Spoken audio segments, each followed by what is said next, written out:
Yo, what's up, dudes? What a fight!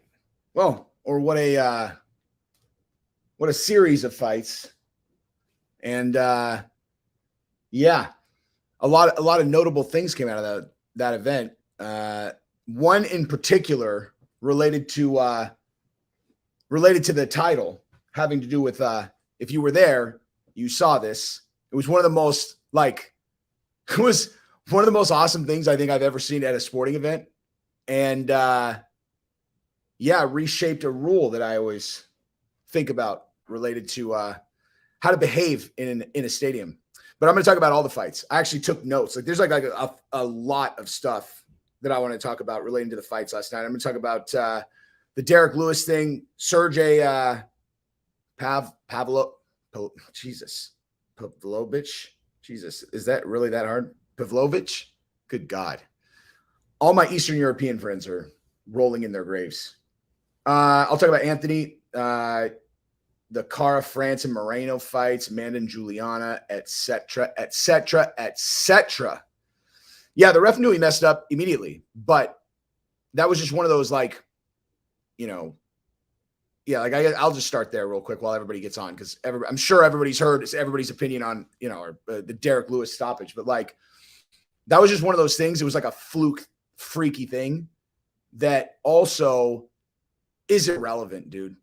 If Dan didn't jump in, did people really think that was likely that Derrick was going to survive that? I mean, I don't think so. I don't know. I mean, I'm not I'm not psychic, but to me, it appeared like it was irrelevant, it was irrelevant. If Dan didn't jump in, he was going to try to stand up. Sergei was going to hit him with, a few more shots, and that was going to be a wrap, is what my opinion on that was.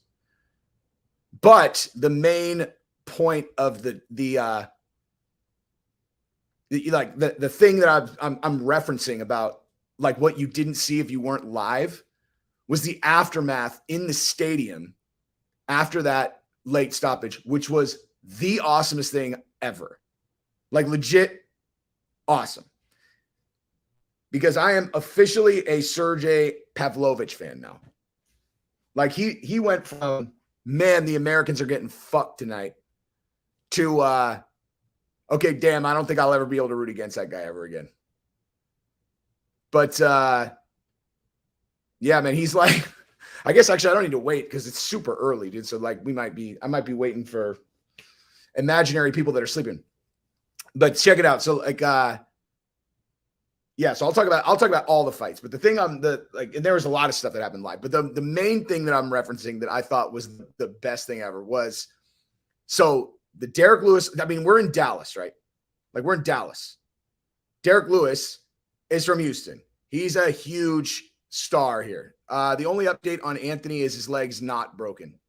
It's not. Anthony's leg is not broken, but he's in a boot, and they're going to go get an MRI when they get back to Omaha. But yeah, so to say that Derrick Lewis gets a warm welcome in Dallas or Houston is an understatement. He's the guy, dude. He comes in and the place goes absolutely bananas, right? So if a late or an early stoppage happens on Derrick Lewis in Texas, dude, the people were so pissed. The whole place started booing like crazy, obviously. I'm sure you can probably hear that on TV. But what you couldn't see is that Sergei, the dude that knocked him out, got in the middle of the ring. First of all, that guy is that guy's an animal, dude. That guy is an animal. So he got in the middle of the octagon. These Russian guys, it's I feel like the Russian default setting is cold, cold Russian. And then every once in a while you get one that's like that guy is a volcano inside of him, dude. He got in the middle of the octagon while the whole place was booing. I've never heard a stadium boo louder ever than after the Derrick Lewis stoppage. And then Sergei got in the middle of the octagon and like keep in mind, this dude's 500 pounds. And he was like, "Aah!" And he was yelling for like the crowd to start booing. And so the crowd booed more. And you just see, like, I never boo anyone, dude. Like that is a fucking hard and fast rule, dude. I never boo fighters, dude. I don't boo. If I go to a football, I don't boo. Actually, that's not true. I'll boo at a football game, maybe, but I never boo fighters. Absolutely never. And last night I was like, you know what? I think I'm going to break my own rule because I think it's disrespectful normally, like I think it's disrespectful, but I was looking at this guy and like, bro, he was the happiest he's ever been in his entire life. He was like, come on. And the stadium was literally about to come down with boos. I've never seen anyone ever like take in boos. Like everybody says they like it. They're all, I like when they boo me. It's like, okay, oh, do you like it?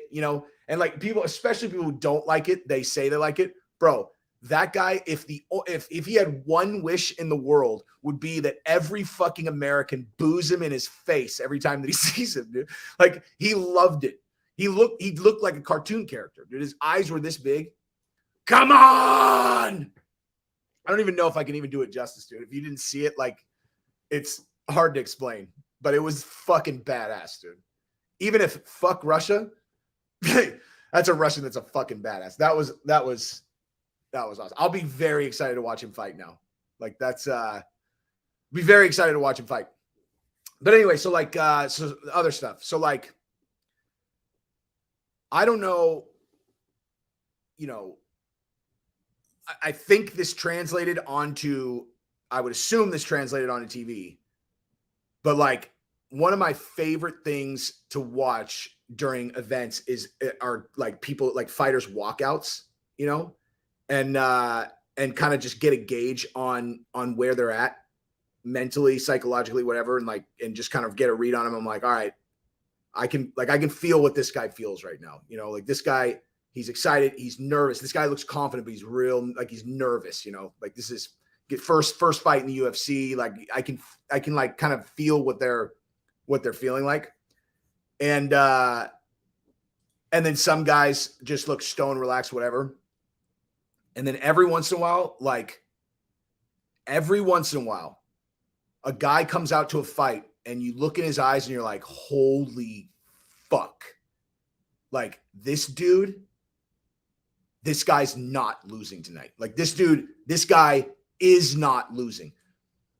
And I've seen it. I mean, I could name a handful of times I've ever seen that, like where like Tito Ortiz against Ken Shamrock won.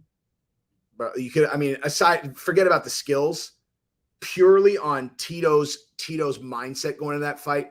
He could have fought him 1,000 times that night. We wouldn't have lost once, dude. And Brandon Moreno in the second Figueiredo fight, go watch that entrance, dude. If you can't see it on Moreno, in the second fight entrance, then you don't have the ability to do the thing I'm talking about. He literally, like that guy was not going to lose that fight, And in the very, very rare times when you see it, it's like, oh shit, man. And they burn themselves into my fucking psyche. Never in my entire life have I seen two guys in the same fucking fight come out looking like that ever. Not once until last night. Kara France and Moreno both had that on their face where I like, dude, I'm getting goosebumps thinking about it, man. It was like, bro, those guys are like, these are two immovable objects tonight. Like, they're about to smash into each other at 1,000 miles an hour. Fuck, man. I'm serious. That's like that tandem of entrances and pre-fight is my favorite of all time ever. I mean, there are certain entrances that individually are like, okay, that's my favorite entrance. But for a fight collectively, I've never once, never seen that once where I 2 times, same fight was like, oh my God, that guy, look at that guy's fucking face, man. You saw it on dude, go what? If you guys if you weren't paying attention during their entrances and you bought the fight, fucking go back to your DVR or whatever and go watch those entrances, dude. Oh my God, man. And then that fight was so sick. That fight was so sick. I loved it, man. I loved it. And then the Jake Paul thing. Okay. Oh, wait. Sorry. Thoughts on the real Jake Paul fight being canceled? I think Dana named, like, just, I think he covered it in his press conference. He's like, dude, they sold $1 million. They sold less than $1 million in tickets. He's like, it costs $500,000 to turn the lights on in Madison Square Garden, you know? And like, so you look at, like, just think about it like this, dude. He missed weight. Okay. Sure he did, dude. Think about this, okay? So if that's true, let's say they sold $1 million in ticket sales, right? Which is very, very low for Madison Square Garden, okay? So you got $1 million in ticket sales. It's $500,000 to Madison Square Garden to use the fucking facility with the electricity for the night. Doesn't even factor in a bunch of other stuff. He was talking about transportation, whatever. You probably have a contract with Jake Paul to pay him $10 to $15 million, whatever. I don't know. I mean, I don't know what he makes. I know he makes a lot, right? And then you got to pay the other guy. Like, let's say Jake Paul makes fucking, let's say that the fight, just the fucking fighter pay of the main event ends up totaling $12 million per the contract, which is super low, probably. You're going to do that event. You're going to spend all this money. And then you're like, all right, well, hopefully we sell enough pay-per-views to cover it. But given that we're selling 0 seats, why would we think anyone's going to buy this fucking pay-per-view? Like, they knew it was going to bomb. That's why they canceled it. Like, the thing about the weight is bullshit. And I guarantee they have a non-disclosure agreement in the contract where they're not allowed. They won't, like, they could say whatever they want and they can't talk about it. But yeah, so where was I? Yes, you can. Okay. So like,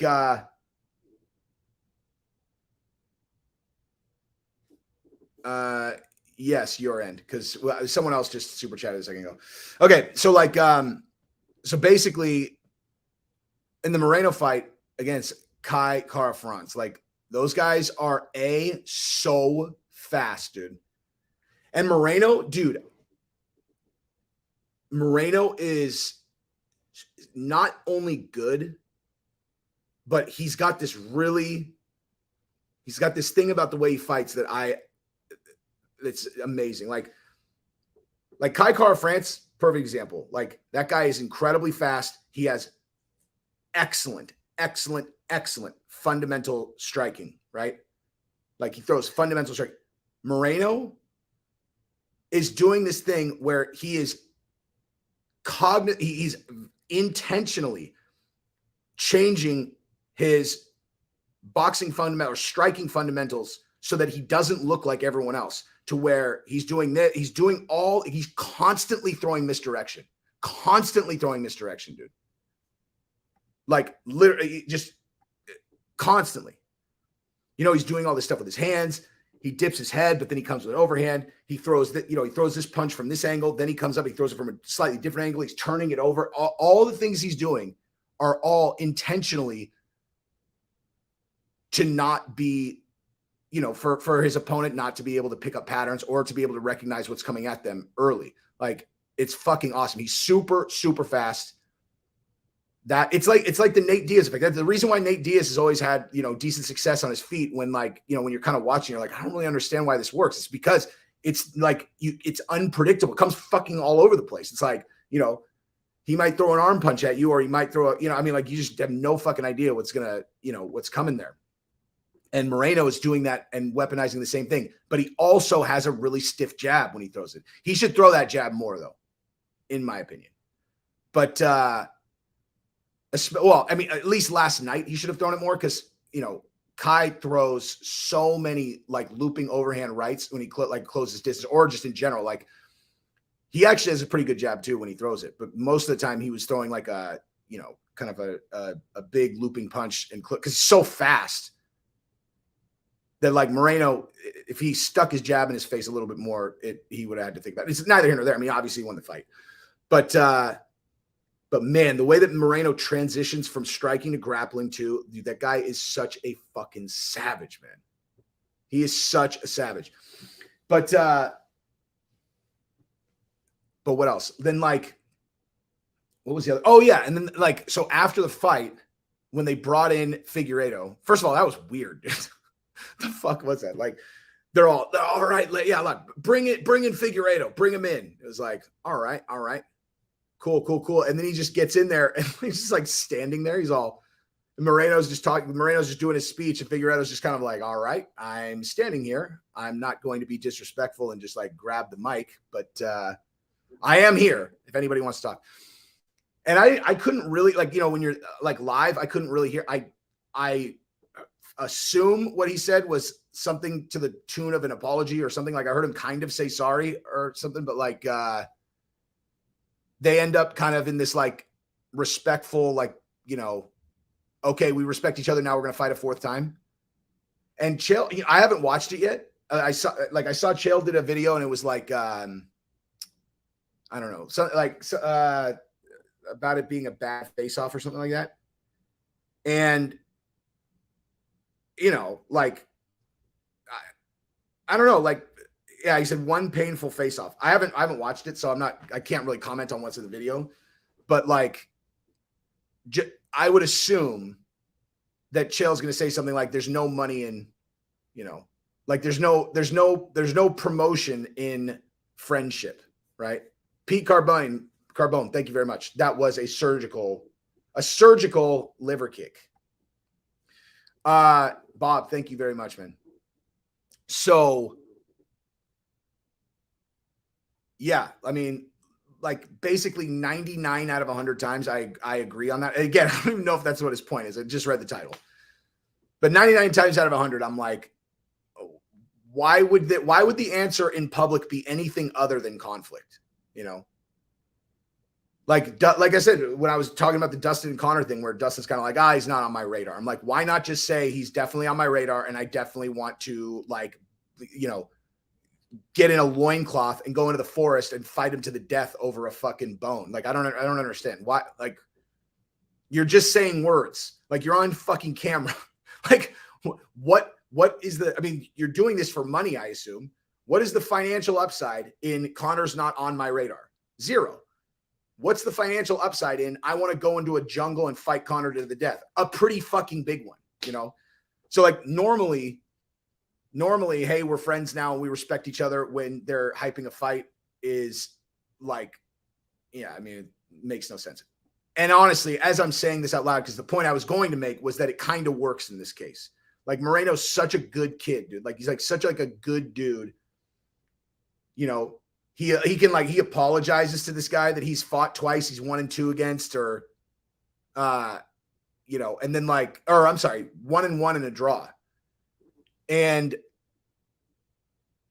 like, it's like, what are you going to call him, a pussy? You know what I mean? It's like, you're going to call him a pussy because he said sorry. You know what I mean? It was like, yeah, I don't think he's a pussy, dude. Like, I feel like the previous 15 minutes of cage fighting demonstrated he is the opposite of a pussy.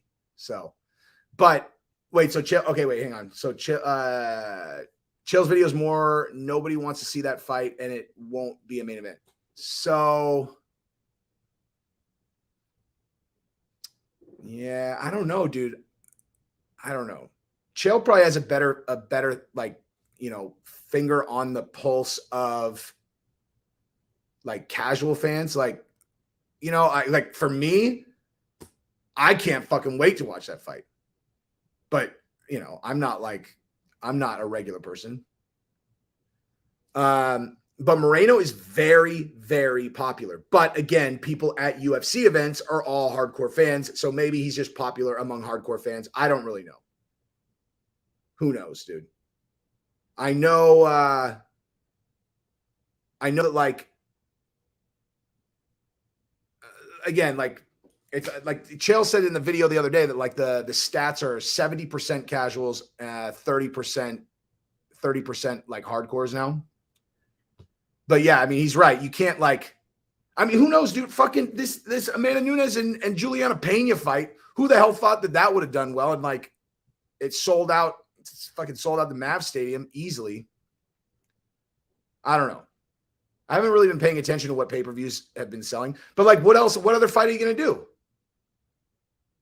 Like, what? I mean, like, what other? You know what I mean? Like, if you don't do at 25, like, if you don't do Figueiredo and Moreno, like, what fight do you do?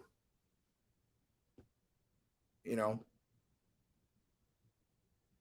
Anthony's he's in a boot. His leg's not broken, but he's injured. So he's like, they have to go look at an MRI next week in Omaha. I knew he was hurt, dude. Like, I didn't really, like, it was, you know, Pete, thank you very much, sir. Thank you. Like, you know, I was, yeah, Pantoja is obviously awesome. And I would love to see him fight Moreno or Figueiredo. Dude, you want to know how fucking ignorant live fans are? Speaking of fucking, you missed it if you're not in the crowd live. You want to know how ignorant and stupid live fans are? Dude, during that fight, Pantoja fight, it's 45 seconds into the fight. Okay. He gets the dude's back and he puts a body triangle on him on his back and he's working to choke for 10 seconds. He has a body triangle on him a minute into the fight, working for a choke when they're bone dry. And a bunch of people in the crowd started booing. They started fucking booing. They started booing like, oh God, boring. I was like, what the fuck are you talking about, dude? This, if you knew anything about grappling at all, this is equivalent to he just landed an overhand right and the guy's on jiggle legs and is stumbling backwards, falling over. These stupid fucks are like, not only do they not know what they're looking at, but they don't even pretend like maybe there might be something going on that they don't understand, given that they've never taken a martial arts class in their fucking life. Like, booing pisses me off more than anything, but booing when there is like, you know, it's completely out of place booing, that shit is just fucking infuriating, dude, where you're like, hey, dude, hey, look over there. Like, you know, you got a flat back knockout. Hey, you guys should boo, dude. You're bored, right? Like, you're bored. So dumb. But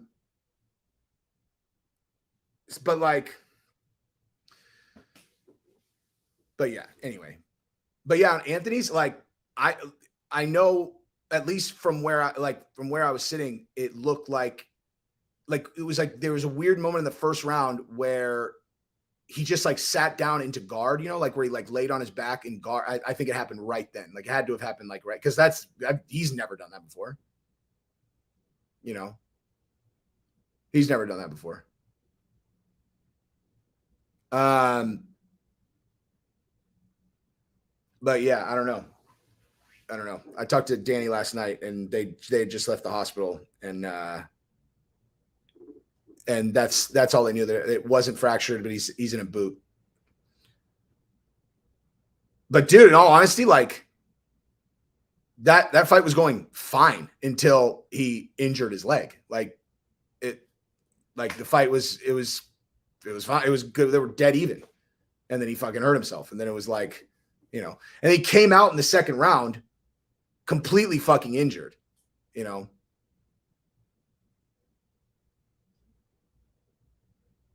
But that's a rough one, dude. It's like fucking MMA, man, is like, I don't know, like, you know, they call like people are talking about the NFL. They're all, you know, football's a game of inches. It's like, it's true. The MMA is also a game of inches, and the outcomes of fights are like so huge in terms of like, we talk about this all the time. It's like, okay, so wow, I've never even put this into perspective before. I actually never realized what I'm about to say ever. That is obvious insight that I should have made fucking 20 years ago. But what I'm going to say here is this. The only two sports that I watch are NFL football and UFC. Okay. Now, what do those two sports have in common versus baseball, basketball, hockey, any of these other ones? Okay. Very, very limited number of events, right? Like NFL, and again, I never really put that together about UFC, but like with NFL, I was always like, dude, I can't do fucking 80 games, man. Like, I don't, like, if it's 80 games, I don't give a shit about any of these fucking games, man. I just don't care. And so, like, NFL football, every game matters. And so you take how much NFL games matter, and then you apply them to a UFC fighter and multiply it by 1,000. Multiply it by 1,000. 1,000. So like, yeah, I mean, and then when you get into like, it's a, game of inches here and there. And it's like, a guy lands a punch like, here or here, where if it lands here, the guy's unconscious. And then the other guy wins. It's like, there's like, if you watch, it's just, I don't know, man. It's like you have to be so fucking good and so perfect all the time to be one of these great guys that it's just unreal, dude. Like to never take, like these guys like Kamaru Usman or like GSP or, Anderson Silva for a really long time. And it's like, dude, for these guys to go that many fights without taking a single, a single errant shot to the head that rattled them to a point where they lost, or made one fucking mistake grappling against a really good guy and get submitted, or like or take an injury or anything, like to go that many fucking fights in a row and have nothing go wrong. Like they're just operate, or Khabib never lose a fucking round. It's like, it's fucking crazy, dude. Like, it's just like, there's no like, you can't say it's luck. Like it's not, because it's not luck. They're just operating at a level of like, just sheer utter dominance across the board. And, like one thing I was watching last night too, live, is like, there's this other thing in there that I hadn't really put a lot of thought towards as like a, I don't know, like an active viewer of UFC. It's shit that I know, like as someone who's like, like competed and stuff like that and different things or whatever, but never at this level, obviously. But like, I noticed the two. Okay, so the fight with the black chick with the blue hair, whose name Edwards, and the South Korean chick.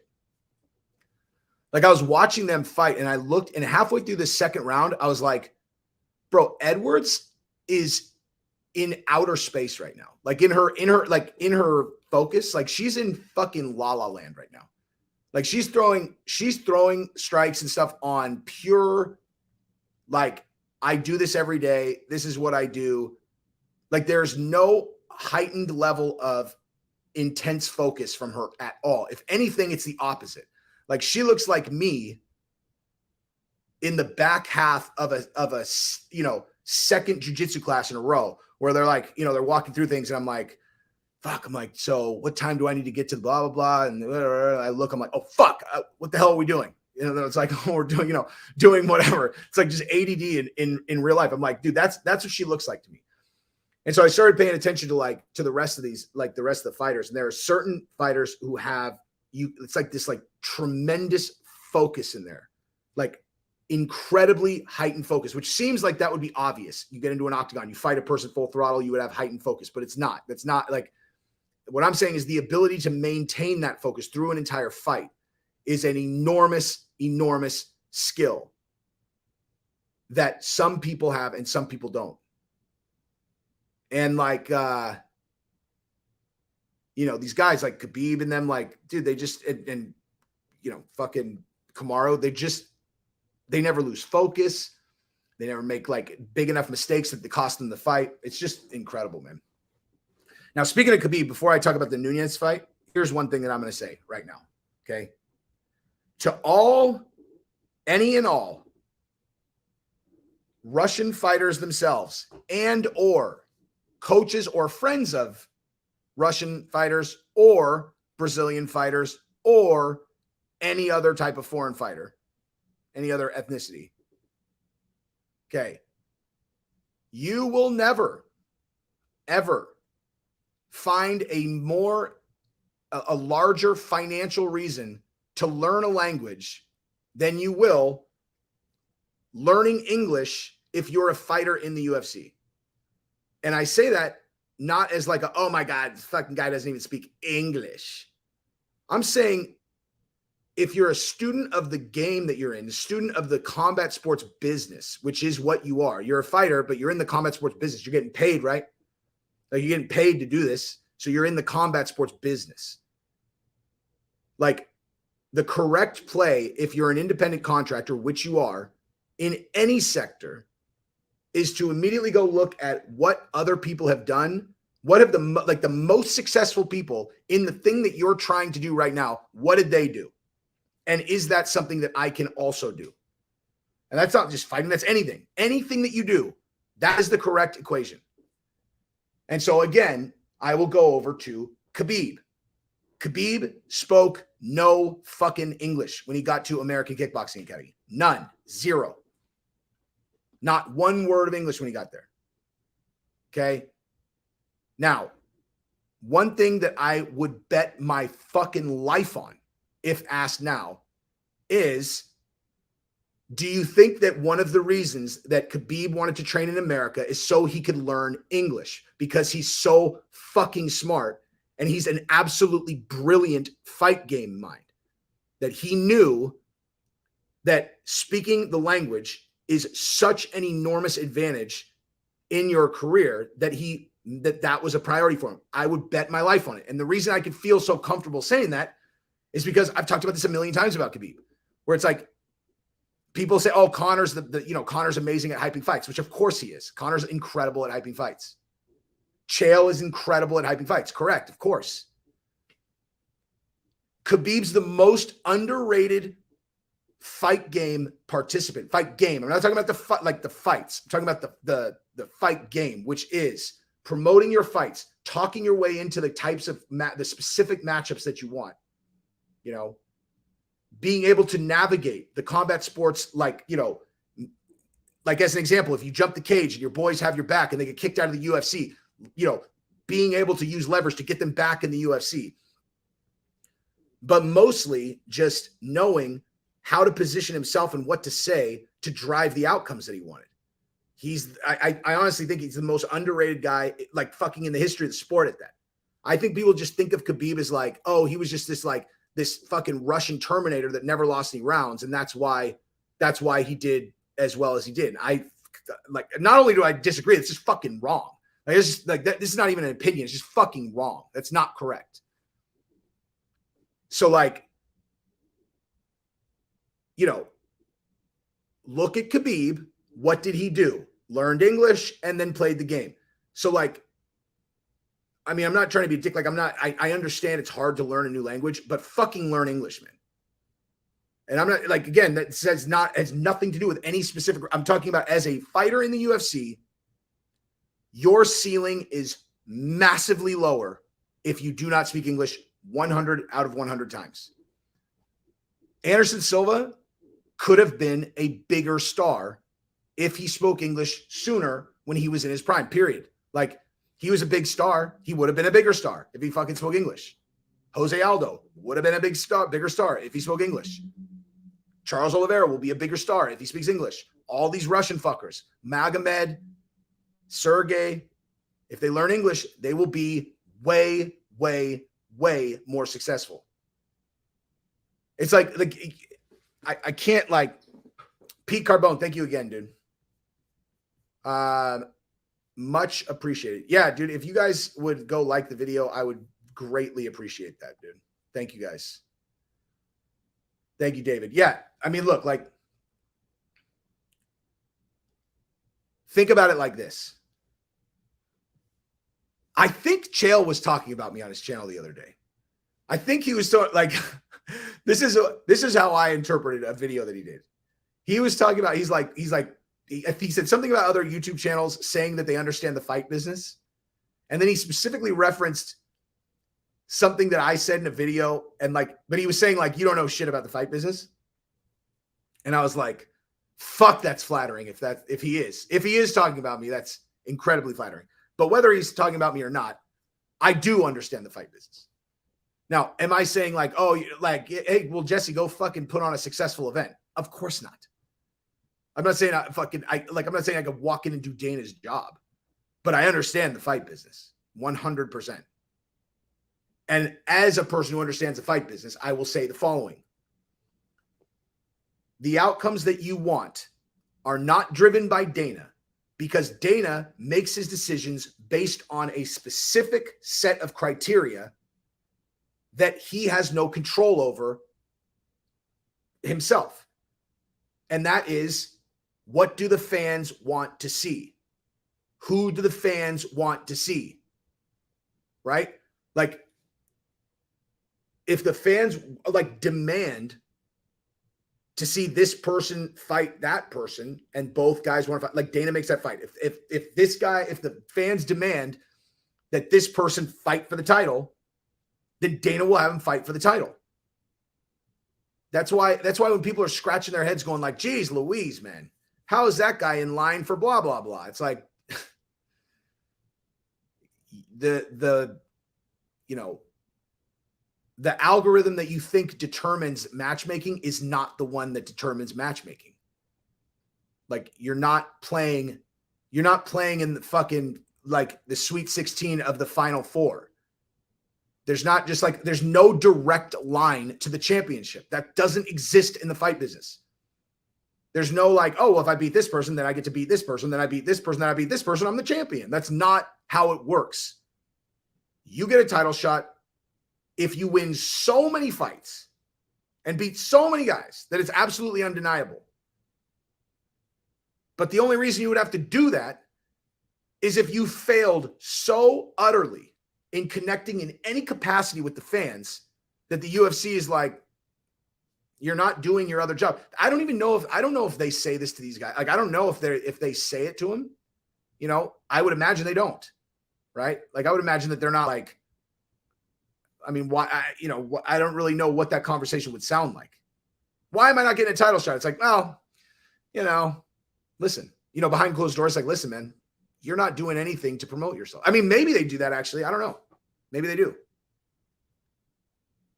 But like, they certainly can't do it publicly, because that would poison the integrity that what you're looking at when two guys fight for the title are the two best guys in the division, because sometimes that's not the case. But again, only when whoever is the best guy in the division is not successfully connecting with the fans. So like, and the thing is, like, it's simple shit too. Like, you don't need to have fluent English by your next performance. You need to learn how to say 2 fucking sentences in English. Master them. Because you know what happens when people know you don't speak English, like you didn't speak English before, and then you make a fucking hard attempt and you say it right? Fans connect with that. They're like, this guy's trying to talk to us. Like, this dude, he went through all that effort to learn how to say this thing so he could talk to us. I fucking like that guy. And then you remember them. And you've just done yourself a huge service, where if you go into the octagon, they're all, so, it looked like you had him hurt there in the second round. And then it's like,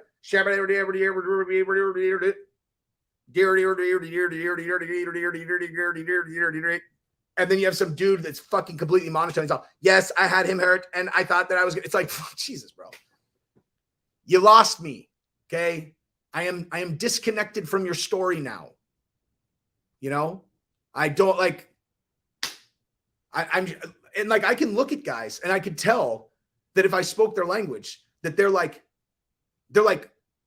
animated, like they're guys that are like fucking cool, you know, like these, like that's a fucking cool guy right there. I just can't understand what the fuck he's saying, you know. Charles Oliveira comes to mind. He's fucking cool. Can't understand a goddamn thing he's saying. Figueiredo, same thing. I will say Magomed Ankalaev, actually. I watched him last night. I was like, oh, he's fucking cool, actually. Can't understand a goddamn thing he's saying, though. And so no one has any, like, what? Like, you're the guy that fought Anthony when he hurt his leg. You know? People say, like, people are trying to tell us, you know, that you're good, but, like, there are a lot of good fighters. Like, you know what I mean? Like, if I was managing a team of fighters, I swear, like a team of foreign fighters, like that would literally be like fucking priority one. I would be like, you guys, help me help you. Okay. Here is a sentence. Practice this every night. This is your first sentence. This is going to be the second sentence. When you win your next fight, you're going to say this sentence, then this sentence. The whole crowd is going to go fucking crazy because they know you made such a huge effort to speak to them in English. And then if you can really just do it like Khabib, pure excellence, go immerse yourself in, you know, the English language and fucking learn it.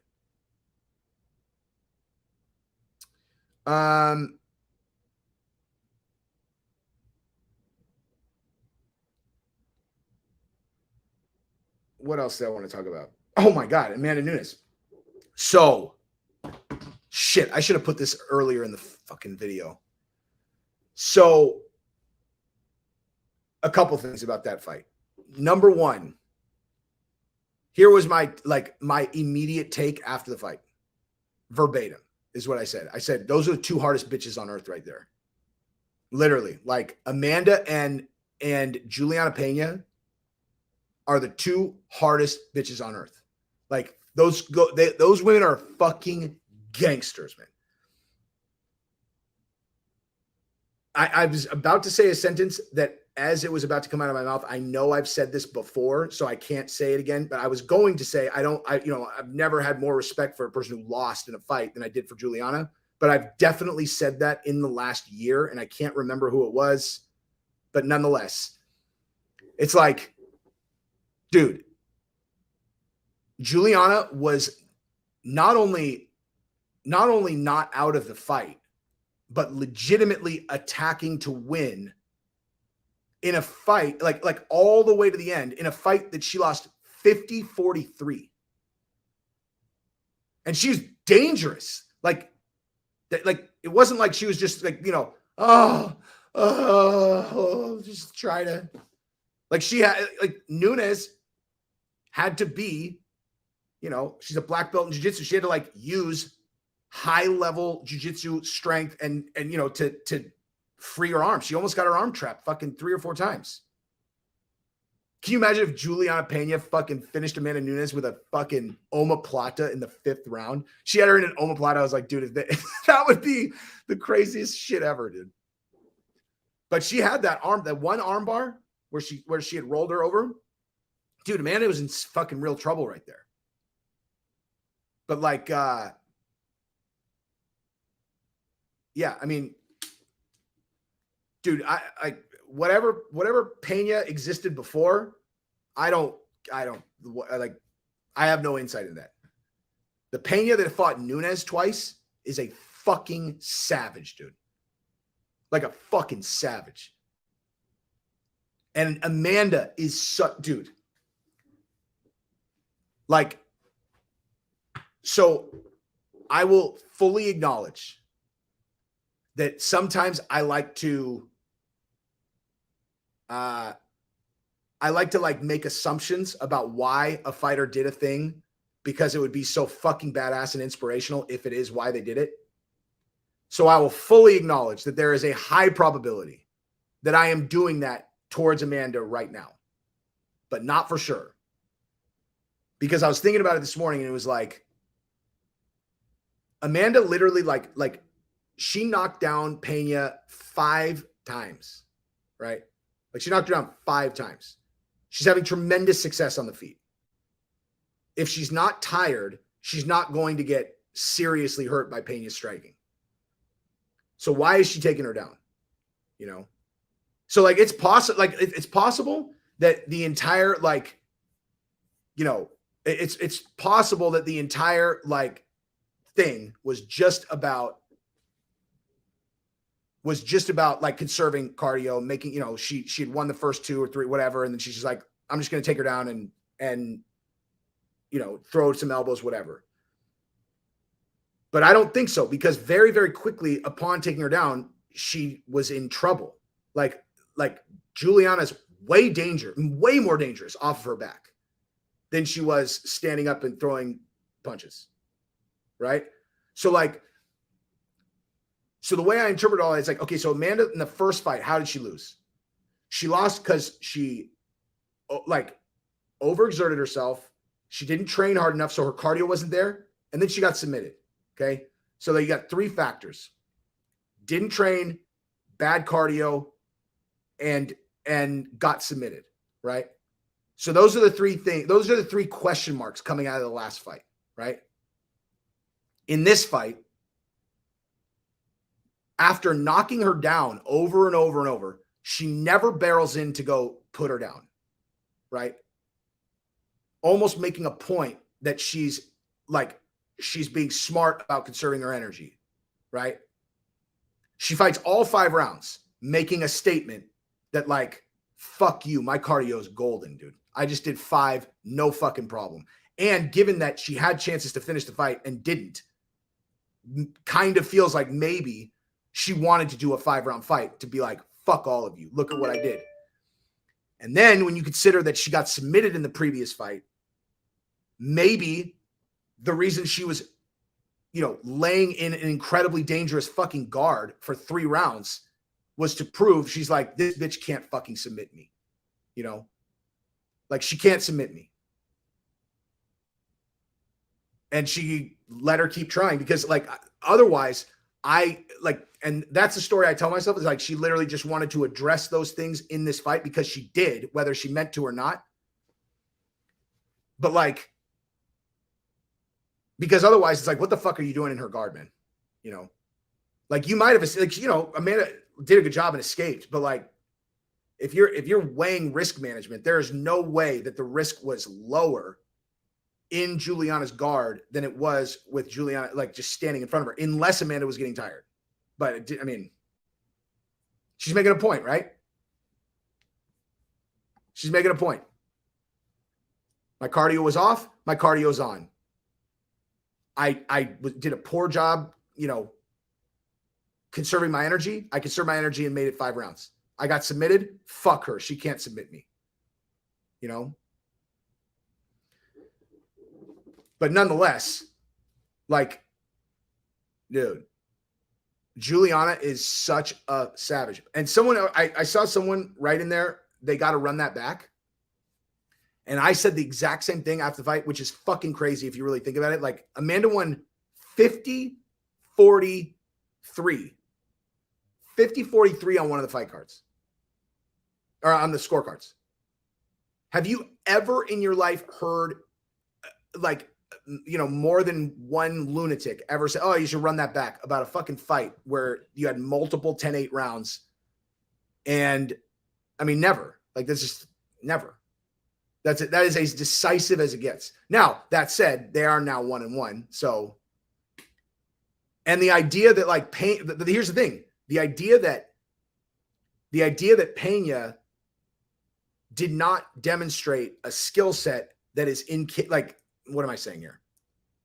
Pena lost, but that Pena can beat Amanda if Amanda is not prime Amanda. Like, bottom line. And I was saying this throughout the whole fight, like to the, you know, people I was with, I was like, this fight is way closer than it looks, and not like it's way closer than it looks because the equation is different than people realize. Like, the first round is an example. Amanda obviously clearly won the first round.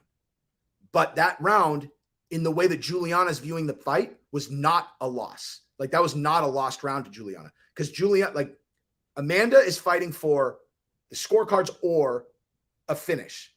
Juliana is fighting against Amanda's gas tank. She's not thinking about that. Like, she's thinking, if I can wear her down and I can get her to where she's tired, I can finish her inside of 2 minutes. And so each round, all she's thinking about is make her tired. Like, make her work, make her tired. If she gets knocked down, she doesn't give a fuck. If she gets whatever, like, she doesn't care. She doesn't fucking care if she loses the round. Like, she doesn't care even a little bit. She just wants to make Amanda work. And so in the first 2 rounds, even though, Amanda dominated her in those rounds, Juliana was successfully making her work. And so they technically were both winning those rounds. So, like, going into 3, I was like, fuck, man. Like, people are sitting here like Amanda's cruising. She's not cruising. Like, Juliana is making her work. If Amanda runs out of gas, Juliana's going to fucking run her over, And so, like, yeah, I don't know. I mean, like, that, I think that's why, like, I think to like a trained eye, like, to a trained eye, it seemed like they should run that back, because even though it's a dominant victory, like, when it came to the decision, one of the dudes with me is all, he's like, I think Nunes won that. I was like, fucking, yeah, dude.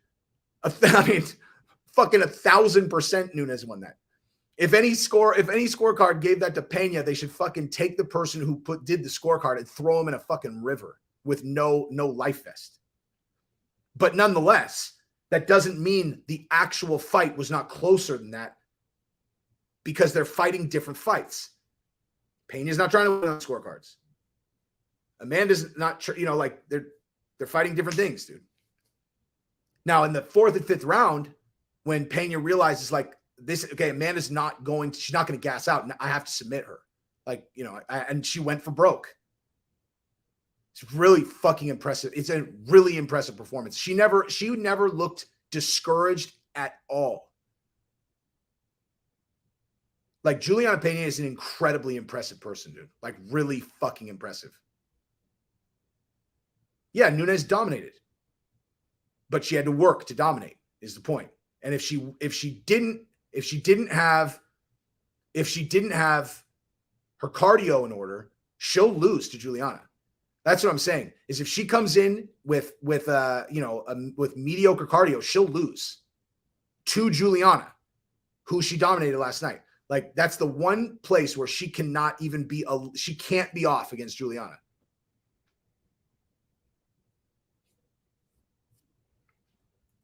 I think they should have Nunes fight Shevchenko, personally.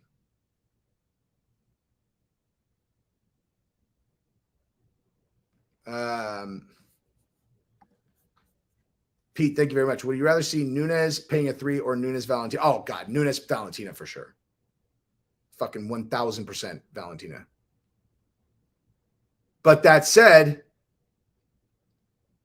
I can't say that I expect a different fight than the last one. Because you understand that, like, Valentina and Amanda have fought twice, and they are dead. They're even. Neither of them won either fight. They've fought twice. They're even. The first fight, I don't know, like, it's kind of old. I don't know if you guys have gone back and watched it, but Amanda won the first 2 rounds. And then in the 3rd round, she completely gassed, and Valentina was whipping her ass, and Amanda was not going to come back. Like, she was completely gassed. If it goes 4 rounds, Valentina wins for sure, for fucking sure. And Amanda won because she won the first 2 rounds. But, like, if that's a 5-round fight, there is absolutely no question in any capacity Valentina wins that fight. But Amanda won because she won the first 2 rounds. The second fight was an absolute dead fucking heat, dude. There's a dead heat. There's a nearly impossible fight to fucking score. I actually did see, I like the Weasel. I thought that I'd seen this, and the Weasel referenced it today, that he did the scoring for that fight. And he said that Valentina should have won. But, like, even still, like, what you're talking slow motion, fucking, look at every single strike and analyze. And even then it's razor thin,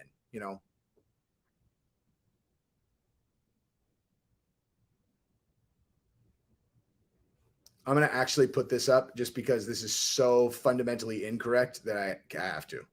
This is not accurate. Part of it is the punches may have affected her more than she thought they would. She 100%, absolutely, unequivocally was not gassed, though.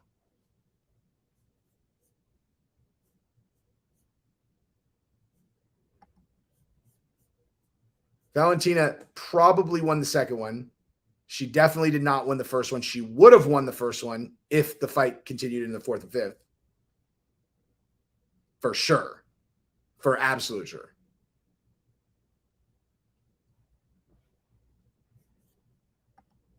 I mean, there's not like, there's nothing like you got injured. There's not like, you know, it's really unfortunate, man. Like I went to breakfast with him and his team yesterday morning, bro. He was so loose. Like he's just like their team was super fucking loose and confident, as they should have been. And you saw his entrance, dude. He was like, that was one of those things. Like he was very confident he was going to win. And he looked, dude, like go back and watch the fight again, and then just watch up to where he gets injured. Like that's a completely even fight. Then he gets injured. Like he's injured, but he's fucking Anthony, so he just keeps fighting. Like it's the same guy that took a fucking liver shot, a liver kick from Thiago Santos and continued to fight. Like, you know, he's fucking injured and he's trying to fight against Magomed. It just is what it is. A fucking injury. It sucks. I like, again, I haven't watched it back in the replay. I heard that it happened from a checked kick, which means, I mean, that's a legit strike, dude. Like that's like, you know, it's not like if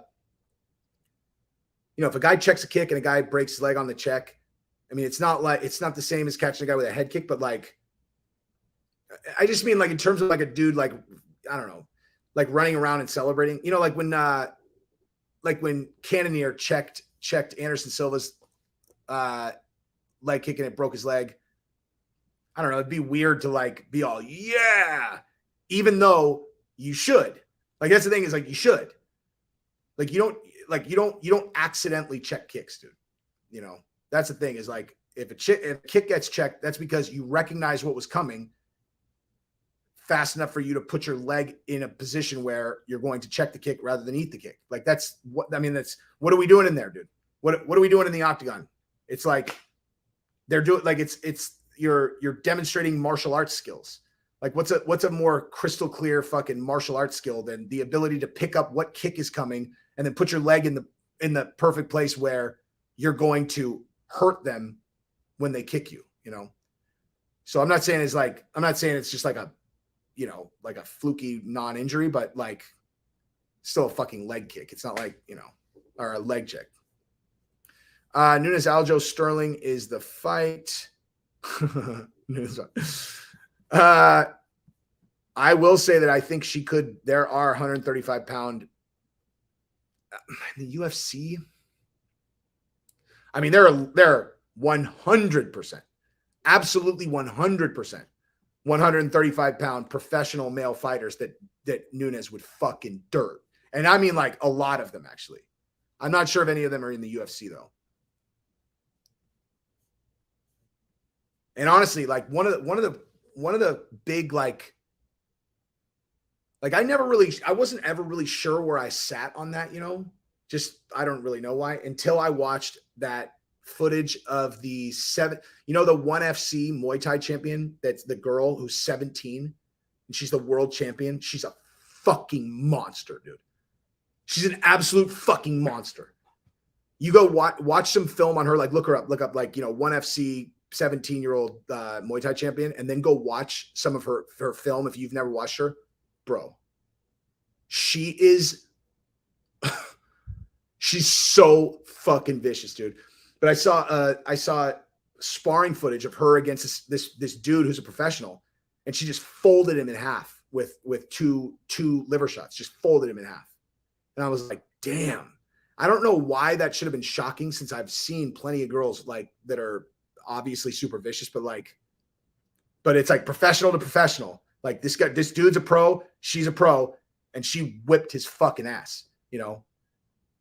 And so if she can beat up a pro, Amanda is 1000% able to beat up pros, like pro dudes, without a doubt. I mean, you can just see how much heat she has on those punches, man. It doesn't take that much to knock you out. Uncle Bacon, thank you very much. Props to Nunes' chin. The right side of her face swelled up like it had been, might have gotten fractured. People ignoring that. I don't know. I don't think Pena has enough heat to fracture her cheek. I could be wrong though. The dude that headlined the prelims, who, credit where credit's due, 100% credit where credit's due. Danny Molina, Anthony's coach, told me before the, like, yesterday morning at breakfast, that guy, oh God, hang on, I'm gonna murder his name. The dude, the guy in the last fight of the prelims who had the fractured orbital, and, you know, where his eye was swollen. I mean, I assume you guys, you know, or I'm sorry, I'm assuming that his orbital was fractured because his eye was so fucked. Like that doesn't look like a swollen. That's what a fractured orbital looks like, you know. But man, yeah, that was like, and he fought through it. He cheated when they did the eye test the first time. Like, he was like, yeah, and then he we watched him on the thing, and he went like this, and he looked with his right eye to read the number, and then they came back out. They made him cover his right eye, and I'm pretty sure he cheated again like this. But and then he kept fighting, and he went fucking full bore. Somebody scored that 30-27 for the other guy. I'm like, what? Like, I don't know. That other guy's really good too. Hang on, let me look that up real quick. Who those guys were, because I actually want to make a point about the other guy too. So it was Alex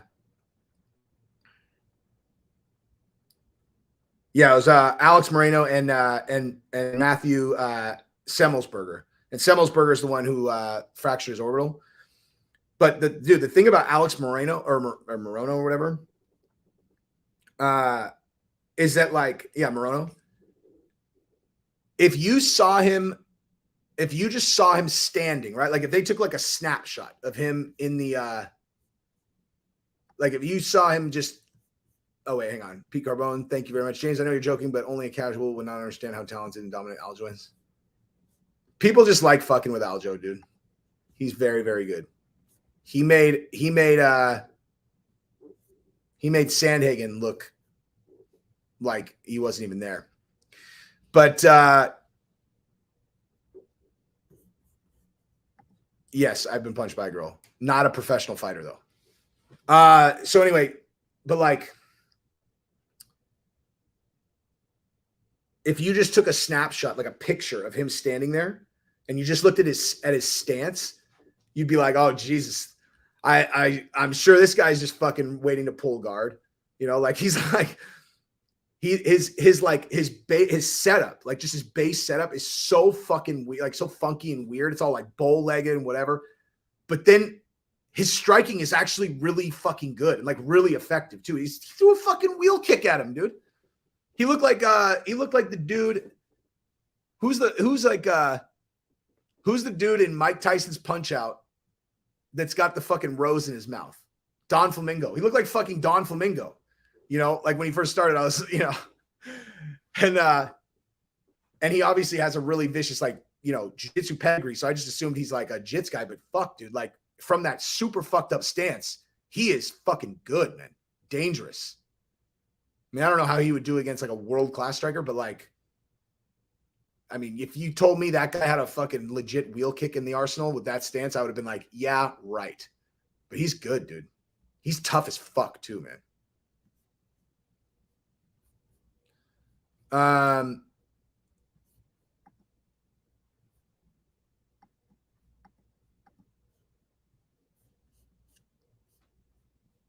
Wait, Jesse Underdog, if you think Amanda and can stand with any pro man, that's like when people say run. No, it's actually not at all. There's nothing even remotely. Okay. Here, we'll play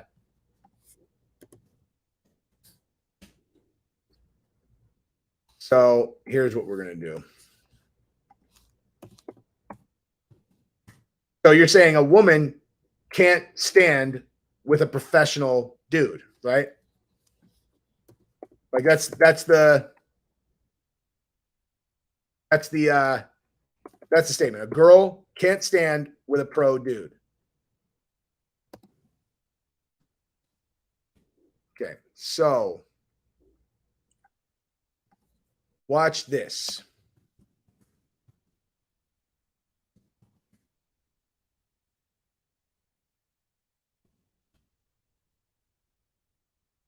All right. For once, I'm going to show you guys a clip that is not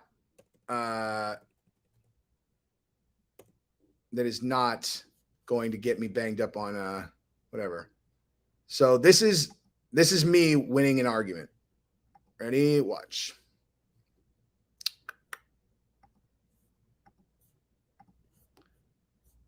This is Smila Sundell against another pro Muay Thai fighter who you will notice is a dude. And she is, guess how old? 16 in this video. She's fucking 16 years old. Okay. Top. Okay, fight.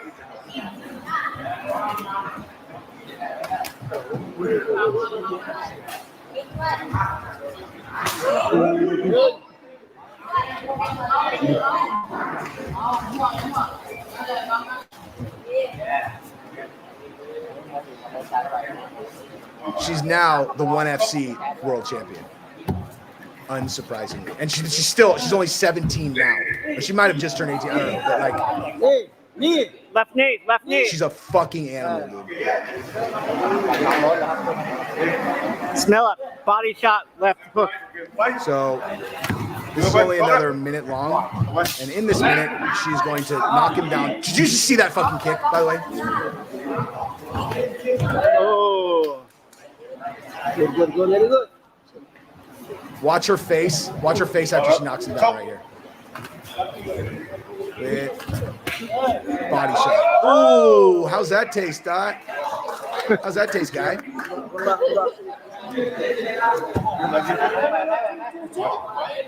He's up, though. He's strong. He's good, dude. He's good. He's coming back. He'll be fine because he's a pro. She's a girl, dude. She's a girl. She can't stand with any pros. She's a girl. And good night. Oh. Okay. Good night. Is that? So, unless you think that Amanda Nunes is less good than a 17-year-old Muay Thai fighter, that's me winning the argument.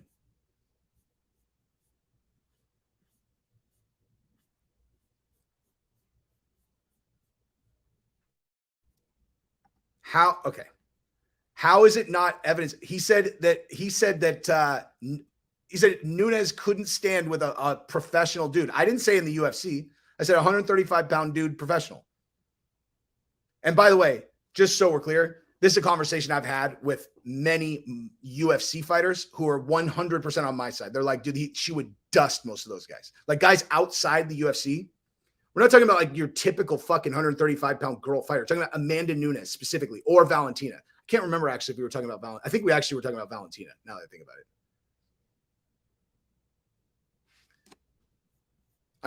I literally used to have this conversation with, oh my God. I literally showed them a video of a girl in a professional fight with a dude her same size that she folds in half, who's not Amanda Nunes. And the statement remains that Amanda Nunes couldn't beat any dude who's a professional and her own size. This is the fucking stupidest shit I've ever heard. I'll rephrase it. That girl would beat the fuck out of you. And Amanda Nunes would fucking drink soup out of your fucking empty skull after she knocked you unconscious and removed it from your spine. It's fucking ridiculous. I've been having, it's hilarious about this. I've been fucking having this conversation for Jesus Christ. I remember having to explain this to people in 2006 when it was like Gina Carano. And I had buddies who were like, they're like big guys. They played college football, they're tough in the bar, they won a bunch of bar fights. And then when I tried to explain to them, I'm like, bro, like that dude, like Gina Carano walks around at a 150. She mopped that guy. Gina Carano. Yeah, Gina Carano would she would mop that fucking guy. Bro, she's a girl. I'm like, bro, she's a professional fighter. Dude, he has like 20 pounds on her. 20 pounds? You fucking really think that's going to help him in a fight against her? She's going to knock all of his, if she was mean about it, she'll knock all of his fucking teeth out and fuck his skull, dude. Just fucking, it's like, people do not understand the gap between professional fighter and dude who has, especially the conversation back then, dude with no training, dude with no fucking training. It's like, bro, this is like, hey, what do you think would happen if a fucking crane fell on you? It's like, oh, it'd probably kill you. You're like, yeah, it probably would. Those are your odds against a fucking, a top-notch female professional fighter that's kind of near your size. Like, you have no fucking idea. Like, you would have no chance. Fucking 100 out of 100 times, you would get fucking worked.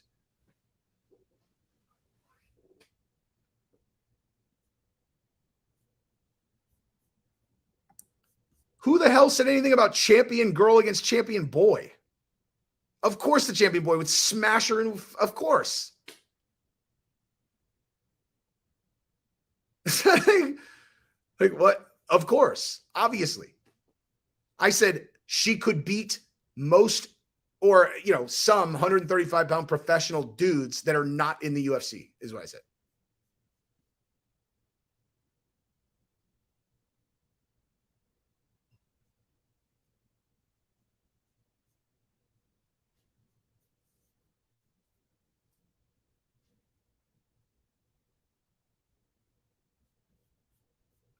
I'll tell you what. Here, we'll do this. Put in the comments. This is the first time I can't hear you. Oh my, dude, Amanda Nunes would fucking annihilate me. She fucking annihilate me. Of course she beat me. It's fucking Amanda Nunes, man. Like, do you really think? Okay, this is Pete. What's your level of martial arts training? Let's play this game. Like anybody who thinks that Amanda Nunes could not beat like a fucking like a 135-pound mediocre pro in the small shows. If you're on that train, put in the comments your level of martial arts training. Tell the truth, because I think you're going to see a 0% correlation between that opinion and any form of serious martial arts training.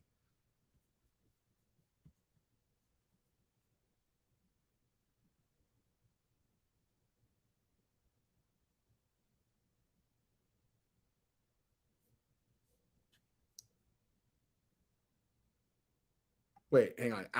She's okay. If she's not beating Aljamain Sterling.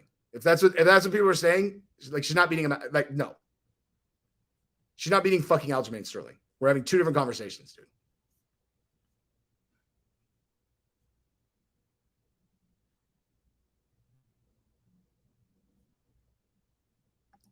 Dean, what's your level of martial arts training? I weigh 190. How do I beat her? What's my path to victory? Like, dude, again, I don't think people understand again, I know they don't understand the gap between pros and not pros. Like, I've been doing nothing but jujitsu for the last year. I haven't trained serious striking aside from, just doing my own shit. Like, I haven't been like, okay, I want to really focus on this for this year and get much better than I already am in a long ass time. Like, she lives in the gym. Like, okay, let me ask you this. Do you think that if Amanda Nunes kicked you in the head that you would be awake afterwards? That's a good question. Like, do you think if, let's say you're 190 pounds, you think that if Amanda Nunes put a shin across your chin that you would be like, oh, I'm cool. She's a girl. Because then you have to start asking yourself, you're like, am I sure that I could keep her shin off my face? How would I do that exactly? And it's like, yeah, no, you couldn't, because you're not, you don't train. You don't know what a high kick even looks like coming. And even if you do, yours is going to be coming 5 times faster than any you've ever seen. And she's going to set you up, making you think about other shit. And then she's going to put a shin across your fucking cheek and you're going to be unconscious. And you're going to wake up and go, fuck, Jesse on Fire was right.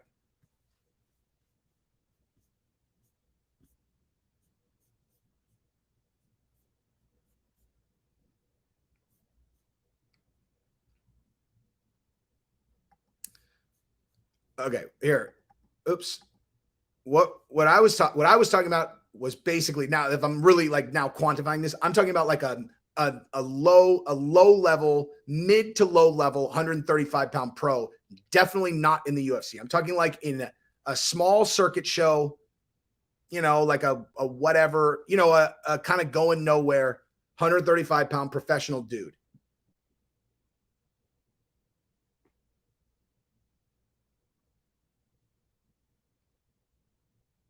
I didn't move the fucking goalpost. I said, could she beat it? I specifically never said that she could beat anyone in the UFC. Although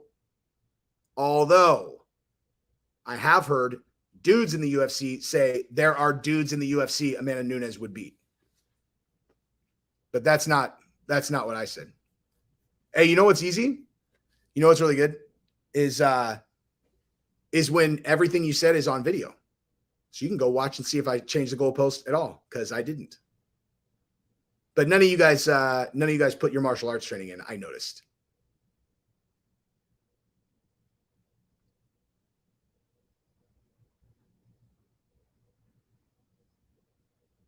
Oh my God. This live stream's off the rails. I gotta go. But just for the record, again, if you think that that any fucking dude beats Amanda Nunes because they're a dude, you have no more. I will just say this. You do not have any serious martial arts training at all. Like, there's just bottom line. I might even just say, like, I'm just going to say, like, I would be extraordinarily skeptical if you've ever put a headgear on ever and gone in and even sparred a person, found out what that actually feels like when you're in with someone who actually knows what they're doing. Because like, this isn't even like a, well, wait, what am I talking about? I'm talking about professional fighter now. Okay. So anyway, nonetheless, if what you're saying is that there's no professional dude at 135 pounds that Nunes could beat, I'm telling you, I would literally chop my arm off if that's accurate.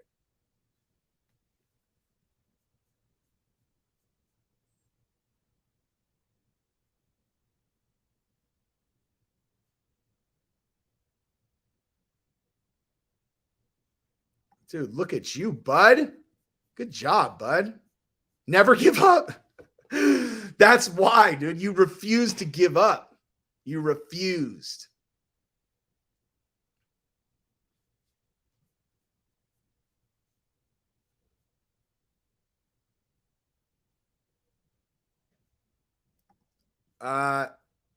Incorrect. She would mop the floor with 99.9999% of dudes on Earth. But I mean, the only dudes that would beat her would be high level 135, or like if we're talking same weight class, like the only dudes that would beat her would be high level professionals.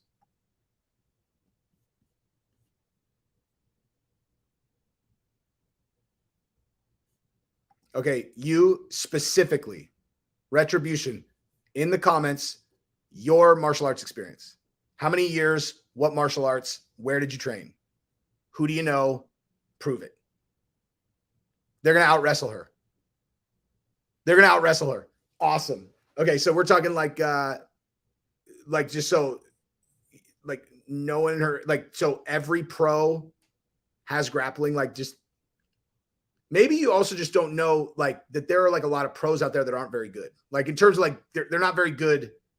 Like there's like, if you watch UFC and that's what you think of as professional fighter, like there is an enormous gap between UFC and like lower level guy on a lower level show. Like there are guys that are in the lower, like in the smaller shows that are really fucking good, really good. But like the guys that are kind of like throwaway card guys on lower shows, like have no, like their skill sets resemble the guys that you watch on the UFC zero. Like they're not comparable. And Nunes would dirt nap those guys. When Nunes fights Shev, should she try to make flyweight to become the first 3 times champ? No, she's. I don't think she'll be able to make it, dude. I don't think she'd be able to make 25.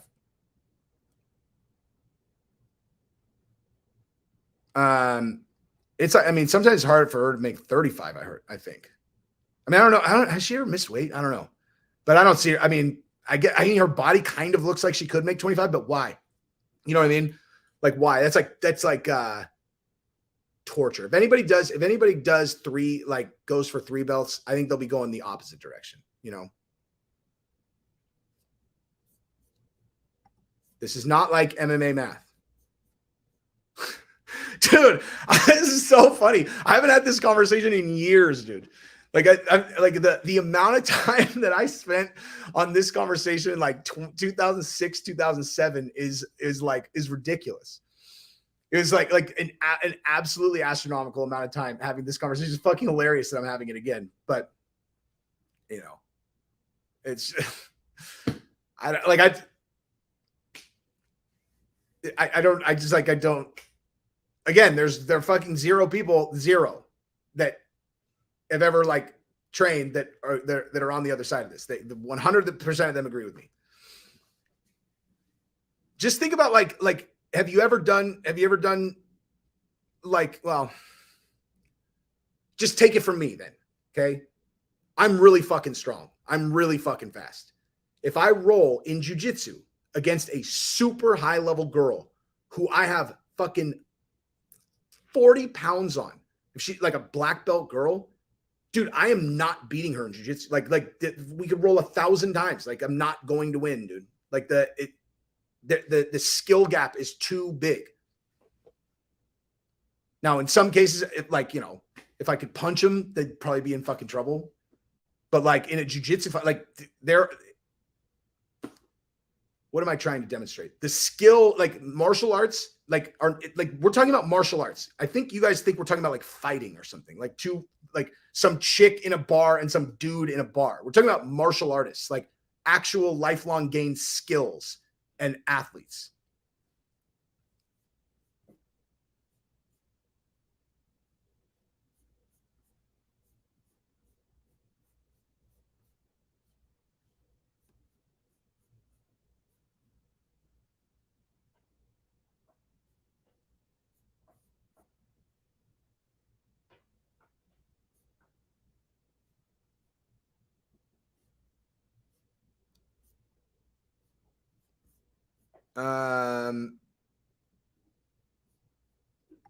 No, I don't think Anthony's going to retire. The only reason I talked about this for so long is because I was going to sign off on the broadcast anyway. I already covered all my topics. So I was just like, and for some reason, I actually really enjoy this conversation just because it's one of those things I know for 100% sure I'm right about, that like, I used to get trapped in this conversation all the time, dude. And the guy's like, fucking hey, dude, I should call him. Like the main guy that used to fucking break my balls about it is he's a 290 pound fucking line. He went to University of Nevada. He was an O lineman who was like, you know, like a legitimate, like, you know, if you're not a martial artist, like you can't have any martial arts training, you know, he's a fucking nightmare. But like one night he rolled against my buddy Christian and they were like wrestling. He's 290 pounds. And literally time after time after time after time after time, Christian just armbarred him every time. Armbar. And he kept asking for more because he like couldn't figure out how he's doing it. It's like, and Christian's like, he's not like super high level either. It's just one of those things, dude. My exact point for the record is that Amanda Nunes would beat the fucking piss out of any untrained fighter, any untrained dude easily, barring the guy being literally, I don't know, an enormous amount of weight bigger than her and athletic. And a professional fighter that's that actually, all my point is this. There are male 135-pound fighters that are professionals that Nunes would beat. Not necessarily in the UFC, but guys who get paid to fight at 135 pounds that Nunes would dust, and a significant number of them. And for the record, I am also stating publicly that I have heard, I could name fucking 4 UFC fighters that I've had this conversation with who, well, either about Valentina or Nunes, that they would dust dudes their size.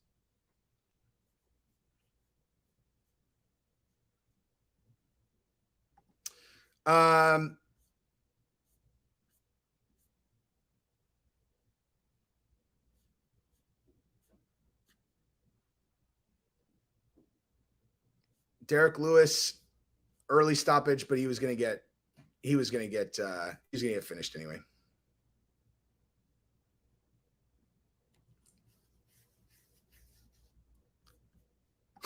Bro, that's actually a good question. I don't know. But honestly, it's like one of those conversations when people get like super bent out of shape. I laugh. I'm like, oh, is this one of those things like Joe Montana is the greatest of all time? It's like Tom Brady's greatest of all time. It's like, no, he's not. And like people get actually mad. It's like, I mean, it's not going to affect my life one way or the other. I don't know why anyone would get bent out of shape, except for the fact that it's like 100% accurate. Drew Dober is a savage, dude. Drew Dober is a fucking savage, man.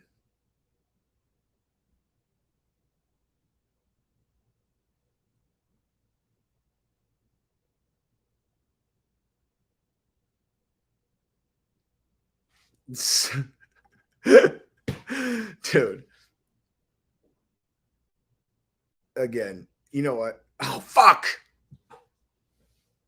I was going to call Danny and put him on, but, you know.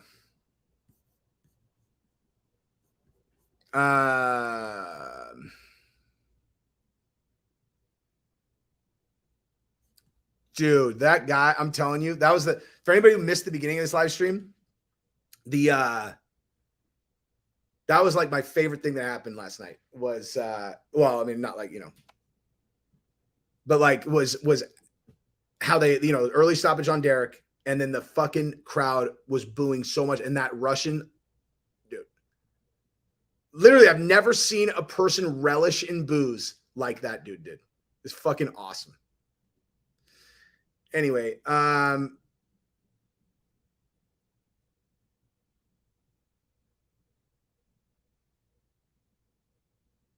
Anthony's injured. His foot is in a boot, dude.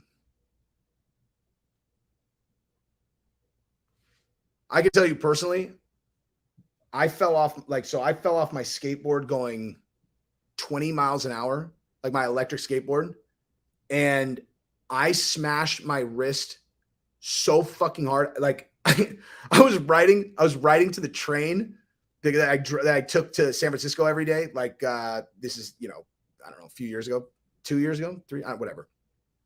And I'm like I had like a dress shirt on, you know, like that's basically, I would wear a dress shirt, jeans, like, you know, sneakers or whatever. And I left, and I was like maybe 3 or 4 blocks from my house, and I was going like 15, 20 miles an hour going downhill. And it was this design flaw in this fucking remote where if your finger brushed this button, it would make it go into reverse. So when you press forward, like you just had 10 fucking times in a row, it shot the skateboard the opposite direction. It's like the stupidest fucking design ever, dude.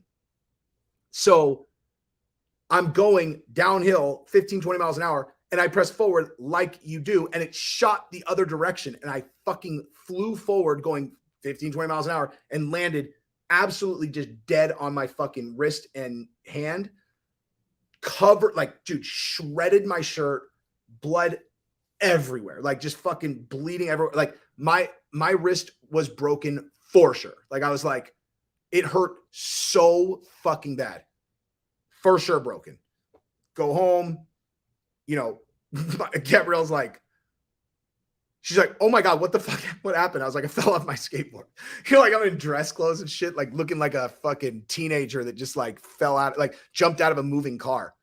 But so we went to Tahoe and like I had to sling it. Like I couldn't lift a fucking, I couldn't lift like a, like I remember trying to bring a bag into the house from like, you know, the grocery store that like I just tried to hang it like on my arm, and it fucking thing probably weighed 5 pounds. And like, and I couldn't do it. Like that's how hurt my wrist was. If someone would have been like, I'll bet you $1 million against, or like fuck $100,000 against your kids' lives that your arm is broken, like that your arm isn't broken, I would have taken that bet. That's how sure I was that my wrist was broken. And then when I got the x-rays, it wasn't fucking broken. It was like, it was a super, super severe sprain. And what I learned at that moment was 2 things. A, I learned that I didn't really know what a fucking sprain was. And B, is that sprains take way longer to heal. That shit fucked me for fucking 6 months, dude. Like, you know, you break, like I've broken my hands a bunch, like, you know, you're good for I mean, depending on the severity of the break, obviously, but if it's, as long as it's not like a, you know, compound, like actual full break, you're good in like 2 months. That thing fucked me for so long, dude. It fucked me for so long.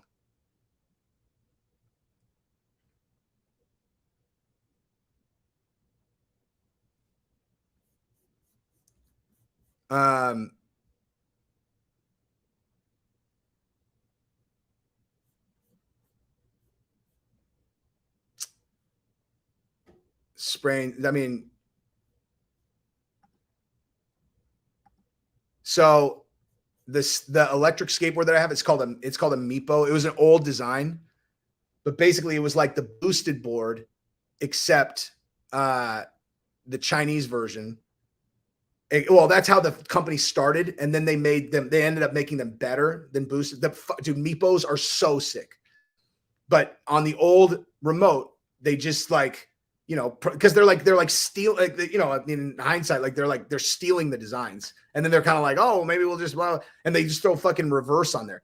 Like, just think about that, dude. The remote, you press this way, you know, you press it this way, it makes the thing go forward. You press it back, it's the brake. There is no reason for fucking reverse to be on there at all.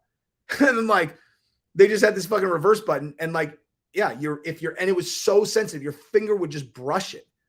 And then that's the only time it ever happened while I was mobbing going forward. It happened a ton of times when I accidentally did it. I was at a stop, and then like, you know, so I put, you know, you have to position your body to absorb whether you're going to be going forward or backwards, you know, like on an electric skateboard. If anybody gets an electric skateboard, that's the first thing that you should think about is like, if you're going to go forward, then you need to like, you know, position yourself in the direction where the inertia is not going to throw you off the board.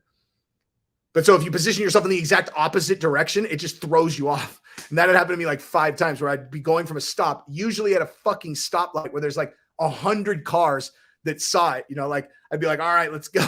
I'd go fucking skateboard, shoot the other way. And I would just fall on my face. I was like, nice. And every time, like I would feel, you know, the feeling like when, like if you're like doing something in the kitchen and you stand up and you smash the top of your head on the corner of a cabinet, you know, like in the corner of a cabinet, just like fucking, you know, like, and it's like super sharp. Like, and it makes you so mad, dude. Like when you stand up and hit your head and it hurts so, or like if you bite your tongue, you know, and you get like, it's like pain and simultaneous, like 100 out of 100 anger. That's what it was like, mixed with like an identical amount of embarrassment. Oh, bro, we're past, dude. I've been talking for an hour and a half. You want to watch the fights? You want to hear the fightings stuff? It's at the beginning. Anyway, I gotta go. Love you guys. I gotta drive home. Peace.